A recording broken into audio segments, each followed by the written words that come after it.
Good evening, a good morning, a good day, whatever time of the 24-hour period you are at right now. And it appears we're on live. At least I'm on live anyway. That's what the machine says. This is Geechee Line for Geechee Line's Journey, a new vlog that I just started here recently within the past few days. And as I said before, I want to give my commentary as I am inspired or motivated or moved to do so. My perspective about life and the pursuit of happiness here in America, and for those such as I who are planning on leaving America, and in my case, headed for the Philippines. So, a lot of my audience probably initially is going to be among people you may call passport brothers or blue book gentlemen, or anyway, men who are disaffected, disenchanted, disappointed with their prospects here in America and in the West. And they have now recently come to look at the Philippines as a source or a place of possible hope uh, to have a successful life and relationship. Something that has been proven elusive or impossible to get here in this country. But I want to go. This is what we say. A lot of vloggers say, without further ado. You know what that means. Let's get right to it. Let's get right on the case. I was watching a vlog tonight of one of my favorite vloggers, and I'll go ahead and say her name. Her name is Marianne, and she's known to some of you as Filipina Wanderer, which is always kind of ironic when I think of that name because my original birth name, well, actually the meaning of that name was actually wanderer. So I always, just kind of make a note of that. But her vlog tonight that I looked at tonight is, I'm going to really put my own title to it. I won't approach it the same way she did. The way I'm approaching it is as looking at the impediments of what things get in the way of having or getting, achieving a successful relationship. I'm talking about male, female, romantic relationships of that type.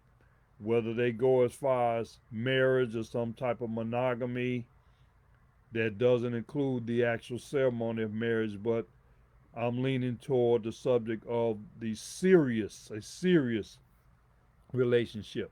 She kind of approached it a little bit as why the relationship failed. Well, we're not even getting to that. You can't talk about a relationship failing and you never had a relationship in the beginning. And I know that oh so well, as here recently I'm getting ahead of myself, but so many people, and we've been around this planet long enough. We have maybe met people in our lives and over a short time, over a longer time, develop feelings for them, fondness, or need to be with them, or need to impress them, or need to communicate with them, or be near them, be close to them, be next to them, have some level of intimacy. It doesn't have to be sexual intimacy. There's other intimacy, such as being able to communicate well as far as talking or engaging in some mutual activities or something. So there's more than one type of intimacy, but feelings, thoughts, attitudes may develop where someone would want to have a level of intimacy with that person. But you can't even talk about a failed relationship when you never had a relationship in the first place. So, to bring it on down to Soulsville here, we're looking at the impediments of things that may get in the way of even having or finding or even being in a position to have a successful relationship, really to have a relationship at all. So let's just look at it from the perspective here. I'm an American, a Westerner, And we're looking at that in comparison or in relation to the Filipinas. Okay, the Philippine women out there in the Philippine Islands, Southeast Asia, who have become very, at least in my world, very popular, very attractive, and attracting a lot of attention all over the world. But there are some basic things that have to be considered in that pursuit or desire, if you will, for a relationship, possible relationship with them. The first thing I would look at, and I'm going to kind of dovetail somewhat on what Marianne talked about, but I'm putting my own spin on it. The first thing, obviously, is the language barrier. Now, one thing we can say about the Philippines, and the reason why I think that the Philippines is probably the most popular Asian country for Westerners, English speaking people to go to, is because the Philippines' national language is English. The first language may be Tagalog or Cebuano or what's that, Chapacano. Several, they have so many different dialects. But from what I understand, all children in elementary school, when they go through elementary and high school, English is taught. So anyone there that has had any level of education has been exposed somewhat to the English language. So you will find you're much more likely to find someone who is can speak English or can communicate and hold a conversation in English and probably even be as fluent or more fluent in the use of the English language than Americans. So the language barrier, obviously, if you just say, for example, uh, up until about 3 years ago, I was going to Mexico a lot. I think I went to Mexico maybe 3 times in 1 year. Now the national language there is Spanish, so it would behoove you or me, if I was going to spend a week, 2 weeks, any significant amount of time there, that I know some level of Spanish, even if it's at an elementary level. Now, fortunately for me, I did know some Spanish because it just so happens that in high school, Spanish was my favorite subject, second only to mathematics, math and Spanish. So I knew some Spanish. So at that time, I was even considering moving to Mexico or a Spanish speaking country.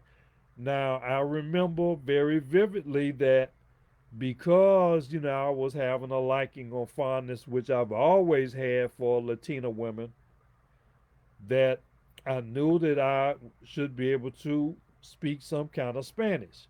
And I had the attitude that I was willing to study more and brush up on my Spanish and improve it in order to be able to communicate with a woman. If I met somebody down there that I wanted to have a relationship, what have you, I was certainly willing to learn Spanish or improve my Spanish even at this age that I am, which you all know what that number is if you've been following me. But now, honestly, as far as I thought about maybe looking, I probably will try to learn some Tagalog, basic phrases, Cebuano language. But as far as actually trying to speak it in regular conversation, no, I don't think that's going to happen at this point. So for me and people like me, I'm probably looking for someone who can at least speak English and deal with it at least probably at a high school level, which is more than enough. From what I've seen, the best vloggers, the Filipino vloggers that I follow, obviously the top 5 that I, started my channel off on, they're all very, very good communicators. I think Marianne is a great communicator, Mia, Sizzy Kelly, several other ones that I used to follow, Sass, uh, Gracie used to be known as Short Province Girl, and others. I'm probably leaving somebody out. Laura, Cebuana Laura, Esme, Roger and Esme. But for the most part, because there is that educational system that teaches English to the children, anybody that has any type of education there, they can communicate pretty well in English. So that's not going to be that much of a barrier. And that's why that's probably the most popular country for Western or English speaking person, such an American. That's why they would want to go there. So that's not, that could be a problem, but not so much in the Philippines, not with the language. And right in relationship with a language barrier would be language differences, would be cultural differences. Now, the difference between American culture and Filipino culture is like night and day in a lot of areas, polar opposites. Now, America on paper may say, or in the general attitude of the front that the people try to put up as Americans, they put up the front that they're a Christian nation. But this is the habitation of devils and a hole for every foul spirit and a cage for every evil and hateful bird. I kind of got that a little bit from the Bible. But the Philippines, probably the most Christian Catholic country, probably in terms of the population, the percentage of people there who are members, active members of the Catholic Church, churchgoers, and at least they respect the religion if they're not going to church all the time or whatever. But for the most part, much higher percentage of people there, they say they're Catholic and following, they're Christian, they're following it. So that is very important as far as the cultural, and now I'll go back on that, but cultural traditions you need to know. Americans, sometimes there's cynicism. They say, they can look at me right now. I'm going to kill you. I'm going to kill you. You see how my face was? Now, I wasn't serious, but that's called cynicism. You can say something, but if somebody looking at your nonverbal, looking at your face or whatever, they know that it doesn't match. So a lot of times the humor of Americans is not going to fall well or hit well with a Filipino because they have different, the sense of humor is not the same. Certain things, you as an American, you say, that's funny, but in another culture like the Philippines, they would actually take that literally. So that wouldn't be funny. So that would be, inappropriate. That may cause a problem, cultural differences with that. And one thing I would say is another thing about the Philippines that you look at, and the Filipinos, they are famous for being family oriented. Family oriented, very important. Nuclear family, extended family, families working together. It seems to me that they are very big on having a lot of children over there, kind of like the Americans were in the early days. America was a society. There was a lot of farmers, and you like to have more children, so you have more people to work the farm. The Philippines is kind of like that. They're much more family oriented. You would find, whereas in the America, they would have no problem putting their elderly relative in the nursing home. That's virtually not heard of in the Philippines. Somebody in their family would be taking care of them. They don't have no nursing homes over there. That's another cultural difference, is the way they treat elders there, the way they respect them, regard them, revere them, versus the way, usually when you get up in age over here, you almost treat it like a dog. A lot of times you wouldn't treat a dog the way they treat the elderly or older people here. So that's a big cultural difference. And and a lot of people are looking at why the Filipinos so attractive, because the women in their society is much like, and I'm black, obviously. Look, I'm black. I'm pale brown skin. The Filipina is most like the black women that came up. I'm talking about my mother's generation and behind, and earlier. Black women have like been a bedrock cornerstone of keeping, the family and taking care of the family since, of course, we gotta talk about since the slavery days, of course. But right on up to, the civil rights movement, and I want to say around the 60s, especially when most of us black people were in the South. There was a culture of the women, they were traditional. Black people had the highest marriage rate, I believe, per capita as far as being married, right up until I would say the 60s through the civil rights movement. Then after that, after King got murdered and Malcolm and everything that happened, then things the government people started to mess with it. Nixon and all that. Not getting into politics. You can read it for yourself. That's what happened. The women, the Filipinas, is most like the southern black women of those days, and that is very attractive to someone like me or someone who remembers being around such women. Either their mother was had those traditional, cook, clean, take care of the man. The man is the king. Man is the boss. I mean, the males do this, females do this. Traditional. Black people probably were the most like that up until, like I said, probably around the 70s it began to change. But that is a very attractive trait about the Filipinos that they are known for being traditional. Male, they believe in male, female, traditional. They're not trying to be feminists. They're not trying to be feminazis. They're not trying to be men like they have a bigger penis than men. And you find a lot of that here. I don't need no man and all that stuff. That toxicity that has been brewing over the past 40 years or maybe more has gotten to, critical levels now and danger point and such that, hey, I tell any young man now, and I think I told a cousin of mine, if you can get the hell up out of America, you can get the hell out of here. Especially if you're trying to find you a woman. But I digress. No, I'm not digressing. I'm coming right on it. We'll stop the impediment if with the cultural differences between the way America operates and the way the Philippines operates. Two different things.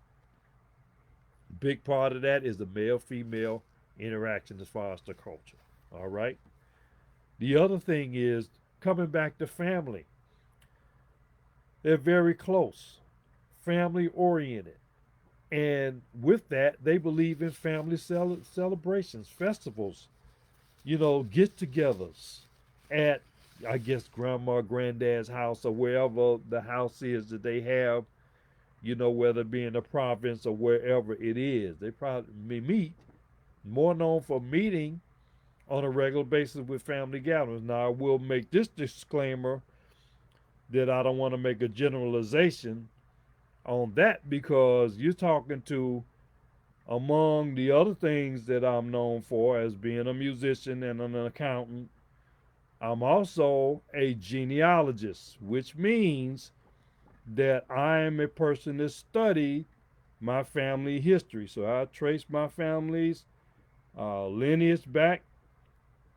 I think the oldest relative that I trace back to was born in 1780. And I found that out by my research, personal interviews, and all of that. And also, my family, mainly on my mother's side and my father's side, we have annual family reunions. And I'm already planning on going to one. I went to one last year. I usually go to at least one of the family reunions every year. So we do get together at least on a large significant scale at least once a year.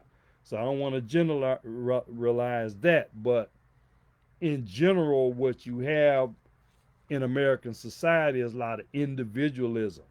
You don't have the close knit families to the extent you may have had them before because this society has changed and there's a lot more uh, apartness. Uh, People living in apartments. That's where they get their word. Your apartment, and that's a state of mind, being apart from the home as we know it, the single family or what have you.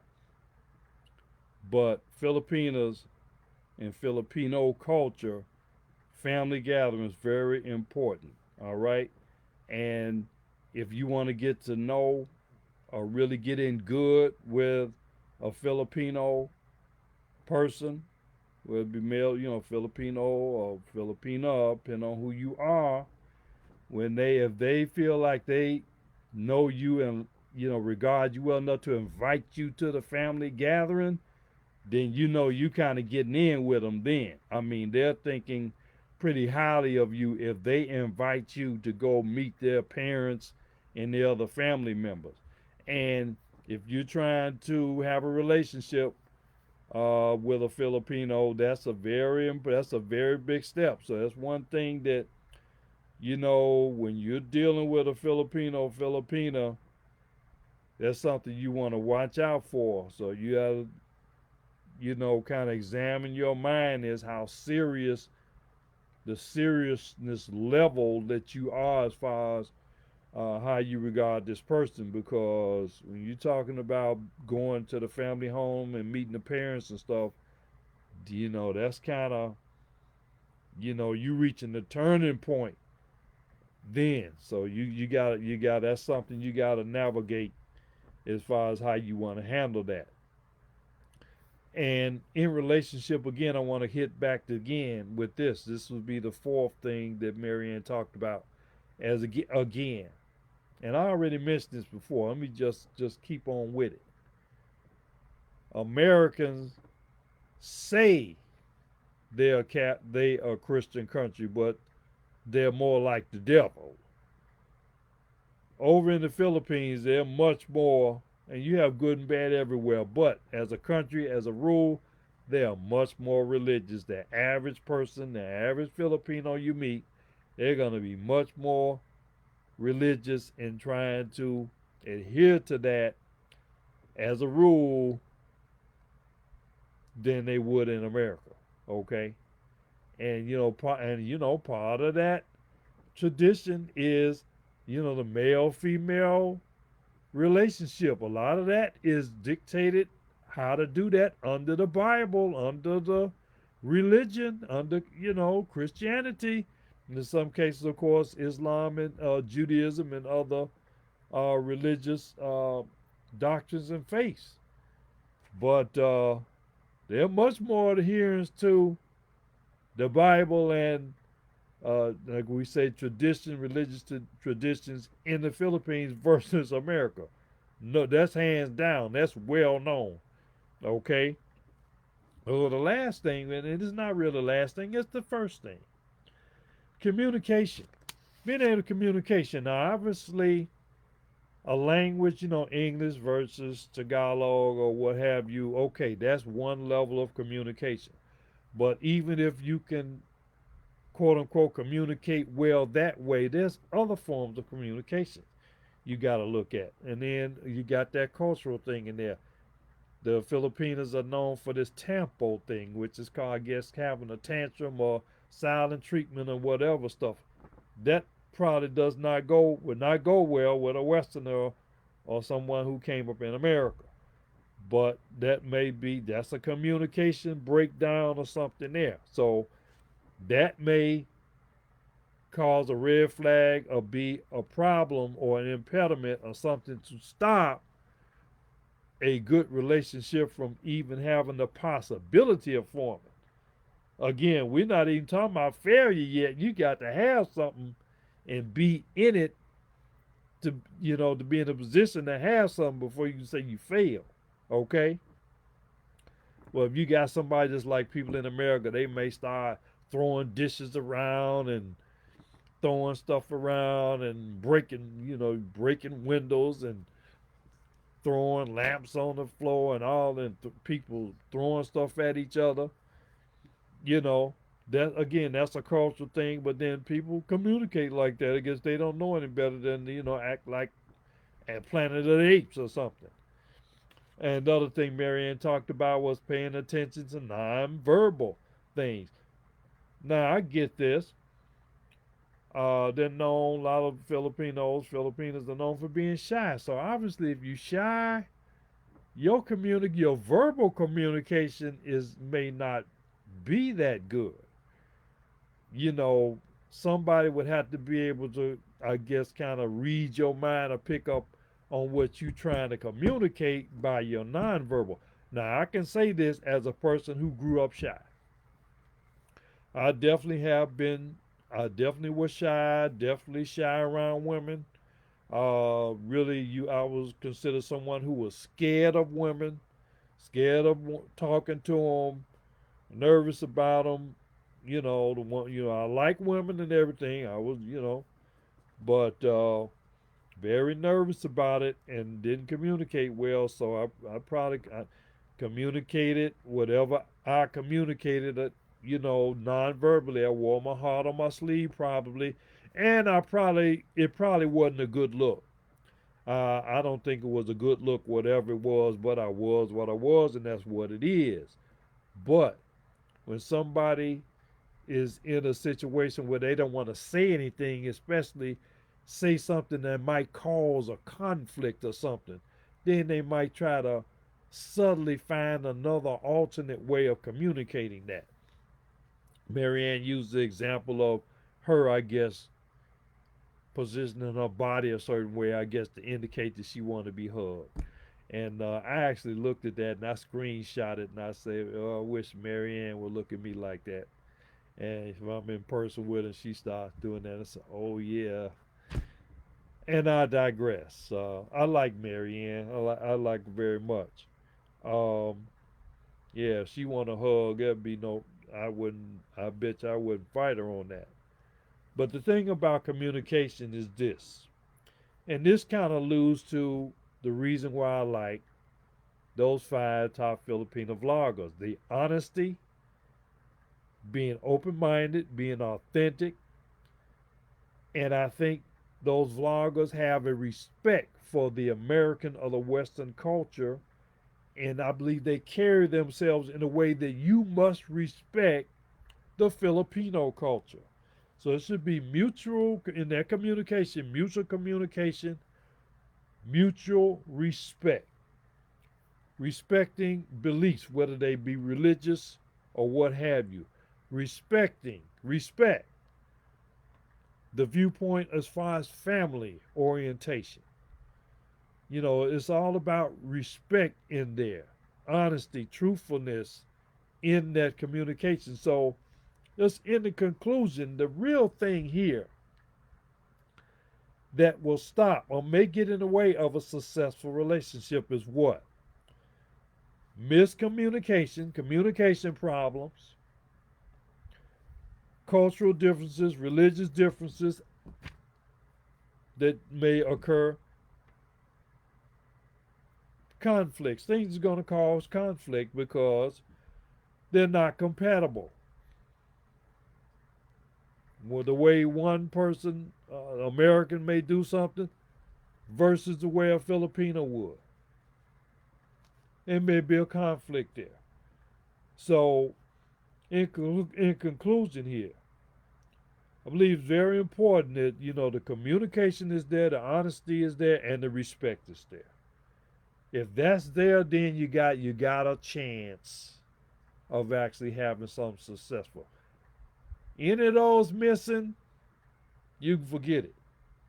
Especially if you're talking about a serious relationship with somebody, you got to presume this is a disclaimer that both people are of sound mind, not insane, and it's not like everybody is perfect. People have their flaws, or they might have their